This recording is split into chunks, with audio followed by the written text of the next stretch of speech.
Pinatitiyak ng Department of Transportation ang mabilis at maayos na paghatid ng tulong, partikular ang mga relief goods sa mga apektado ng lindol sa Cebu. Si Bernard Ferrer ng PTV para sa Detalye Live. Bernard!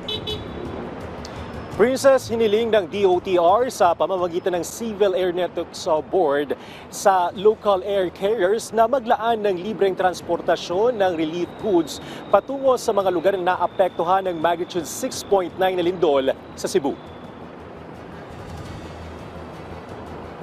Bilang pagtugon sa direktiba ni Pangulong Ferdinand R. Marcos Jr. sa lahat ng ahensya ng pamahalaan na magtulungan at pabilisin ang paghatid ng tulong sa mga mamamayang naapekto ng lindol, inatasan ng Department of Transportation sa pamamagitan ng Civil Aeronautics Board ang local air carriers na maglaan ng spasyo sa kanilang mga aeroplano para sa libreng pagdadala ng relief goods.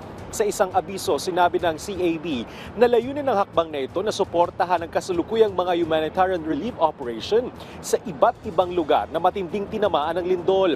Ang libreng pagdadala ng kargamento ay isasagawa alinsunod sa safety at operational limitations ng mga airline. Gayon din ang airline procedure. Nagpahayag naman ng pasalamat si DOTR Acting Secretary Giovanni Lopez sa local air carriers na agad tumugon sa panawagan ng pamahalaan. Dahil dito kahit paano anya ay mababawasan ng pahirap o paghihirap ng ating mga kababayan. Sa abiso sa local air carriers o ang abiso para sa local air carriers, mananatili ito sa loob ng 30 araw. Samantala, pinatitiyak naman ng Land Transportation Office ang sapat na bilang ng enforcer upang tumulong naman sa mabilis sa paghatid ng relief goods at iba pang tulong sa Cebu. Ayon kay LTO Chief Assistant Secretary Vigor Mendoza II, inatasan ng mga enforcer na makipag-ugnayan sa lokal na pamahalaan at iba pang ahensya para sa traffic management operations sa mga apektadong lugar.